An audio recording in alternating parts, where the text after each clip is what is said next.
आज हम पौष मास के शुक्ल पक्ष की पुत्रदा एकादशी व्रत कथा लेकर प्रस्तुत हुए हैं। तो चलिए शुरू करते हैं पुत्रदा एकादशी व्रत कथा।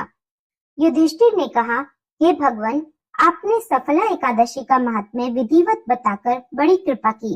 अब कृपा करके यह बतलाइए कि पौष शुक्ल एकादशी का क्या नाम है, उसकी विधि क्या है और इसमें कौन से देवता की पूजा की जाती है। श्री कृष्ण जी बोले, हे राजन, इस एकादशी का नाम पुत्रदा एकादशी है। इसमें भी नारायण भगवान की पूजा की जाती है। इस चर और अचर संसार में पुत्रदा एकादशी के व्रत के समान कोई और दूसरा व्रत नहीं है। इसके पुण्य से मनुष्य तपस्वी, विद्वान और लक्ष्मीवान होता है। इसकी मैं एक कथा कहता हूँ, सो तुम एकाग्रचित होकर सुनो। भद्रावती नामक नगरी में सुकेतुमान नाम का एक राजा राज्य करता था। उसके कोई पुत्र नहीं था। उसकी स्त्री का नाम शैव्या था। वह पुत्रहीन होने के कारण सदैव चिंतित रहा करती थी। राजा के पितर भी रो रो कर पिंड लिया करते थे और सोचा करते थे कि इसके बाद हमको कौन पिंड देगा। राजा को भाई, बांधव, धन, हाथी, घोड़े, राज्य और मंत्री, इन सब में से किसी चीज से भी संतोष नहीं होता था। इसका एकमात्र कारण पुत्र का न होना था। वह सदैव यही विचार करता था कि मेरे मरने के बाद मुझको कौन पिंडदान करेगा।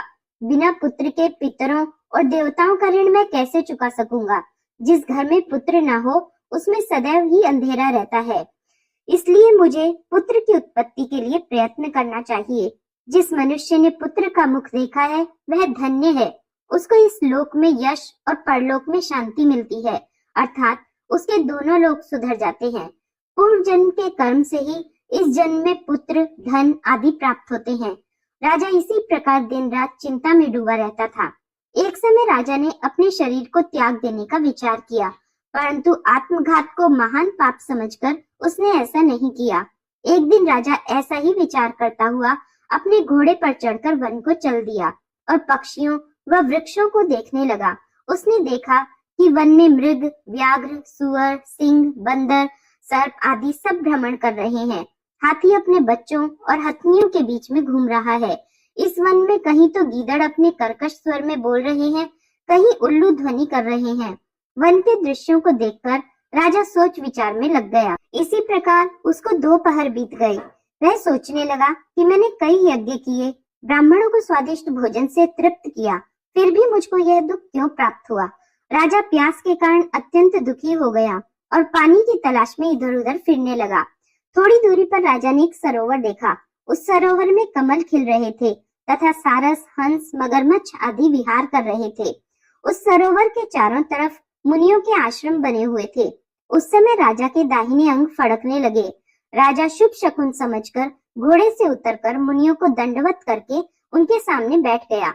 राजा को देखकर मुनियों ने कहा, हे राजन, हम तुमसे अत्यंत प्रसन्न हैं।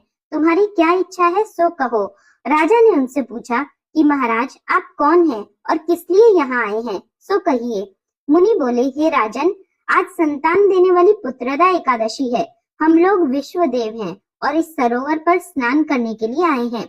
इस पर राजा कहने लगा कि महाराज, मेरे भी कोई संतान नहीं है। यदि आप मुझ पर प्रसन्न हैं तो एक पुत्र का वरदान दीजिए।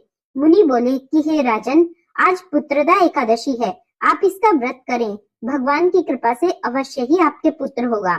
मुनि के वचनों के अनुसार राजा ने उस दिन एकादशी का व्रत किया और द्वादशी को उसका पारण किया। इसके पश्चात मुनियों को प्रणाम करके राजा अपने महल में वापस आ गया। कुछ समय के बाद रानी ने गर्भ धारण किया और 9 महीने के पश्चात उसके एक पुत्र हुआ।